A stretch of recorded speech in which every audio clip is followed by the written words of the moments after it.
Thank you, Mr. Chairman. First, want to thank you for your work and for Vice Chair Bernal's work on this bill. There's a lot of good stuff in it. I voted for this bill out of committee. As I've said before, I would vote for a $1 increase for our public schools. And so I do want to acknowledge that this is a good step forward. But as I mentioned in committee, I don't want to overpromise the people of Texas what this bill will do. So I just want to ask you a few questions.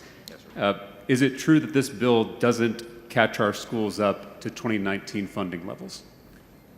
This bill and other pieces of legislation, some that have passed this body already, will provide more than $10 billion yes. in public education funding. Yes, sir. My question is, will, in total, that catch our schools up to 2019 funding levels? I was a co-author of House Bill 3 back in 2019. I know you worked on that legislation too. Will this bill, along with other bills, catch us up to those funding levels back in 2019? Yeah. You know, Mr. Talarico, I think the inflationary environment that our districts have had, that our businesses have suffered through, that our families have suffered through, have created tremendous gaps in lots of funding. But House Bill 2 is a significant investment. It is a, I think Vice Chairman Bernal made a great statement this morning as we met with members of the press, and that was this, is that school funding and public education funding in particular cannot be viewed as a sculpture. It's a garden. And so this is planting that seed to build our way back to making sure that our schools have the resources they need. And again, I just want to emphasize, members, you have an opportunity today to cast a vote for the largest investment in public education in the history of our state. And so we will continue this process as this body returns session after session to make sure the resources are there for our schools. And I know that you've said a couple times that this is a historic investment. Would you also acknowledge that our schools are in a historic hole financially? Yeah, you know, if you look around my district and other districts, and I've visited with some of you, you've invited me to your cities and your counties. You know, we've had real heart-to-heart talks with our school leaders, teachers, and parents. And you know, there's no doubt that the inflationary environment of the last few years has hit our schools, and you know, some have had resources to provide the things. You know, some have given teacher pay raises along the way. Others have not been able to. But House Bill 2 really speaks to that, and again, it provides a tremendous investment to help them get back where we know they need to be. Okay, but I want to make sure we're nailing down an answer. This does not get us out of that historic hole that our schools are in since 2019. I want to make sure we're getting a clear answer on whether or not this bill, along with other bills, in total would catch our schools up. Because, Chairman, the comptroller says it would take $15 billion to catch our schools up to 2019 funding levels. So my interpretation of this bill, even linked with other bills, would not catch us up to those 2019 funding levels. Is that correct? Yeah, Mr. Talarico, what I would do is I would have you go around this floor and talk to each members that have talked to their superintendents, like I have over the last couple of days, and find out, you know, what this bill does for them.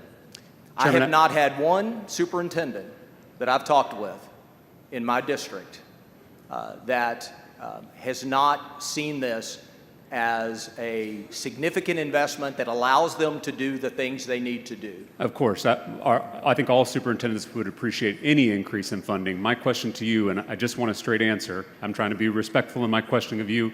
I'd like a respectful answer in return. Will this bill catch us up to 2019 funding levels? That's a yes or no question. I believe that this is a bipartisan effort to close the gap. No. I'm going to take that as a no until I get a yes. I want...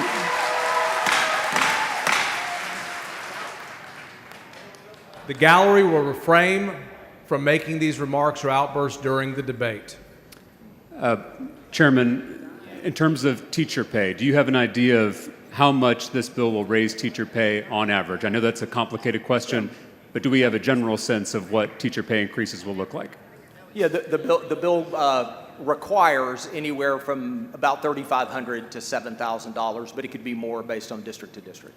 And do you know what it would take to get average teacher pay in Texas to the national average? Again, I don't think Texas should be average in anything. I want us to be the best in all things. But just to get us to the national average, do you know what kind of teacher pay increase we would need to do that? Well, I think it's important to note that the bill provides targeted resources for teachers with 5 years of experience and more targeted resources for teachers with 10 years of experience. And I think one of the things that we have done in time in Texas is we have chased the starting salary, but we've not invested in our more experienced teachers, except through teacher incentive allotment. I want to thank Vice Chair Bernal for his hard work on making sure that we invest in teachers with 5 or 10 years of experience. And once you do that, you're going to see the average. Change.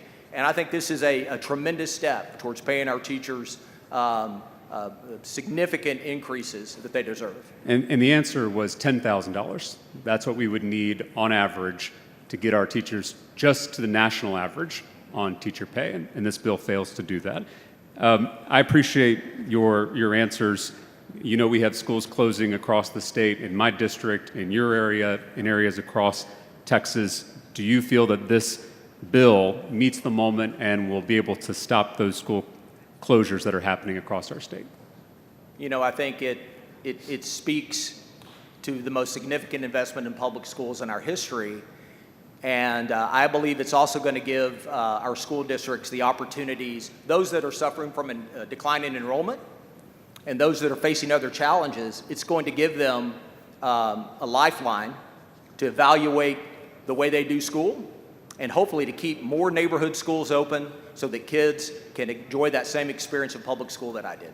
I think with schools closing all over the state, with Texas teachers making less than they did 10 years ago when you adjust for inflation, with educators driving Ubers at night to make extra money, this bill fails to meet the moment, and this bill is wholly inadequate to the crisis that we face.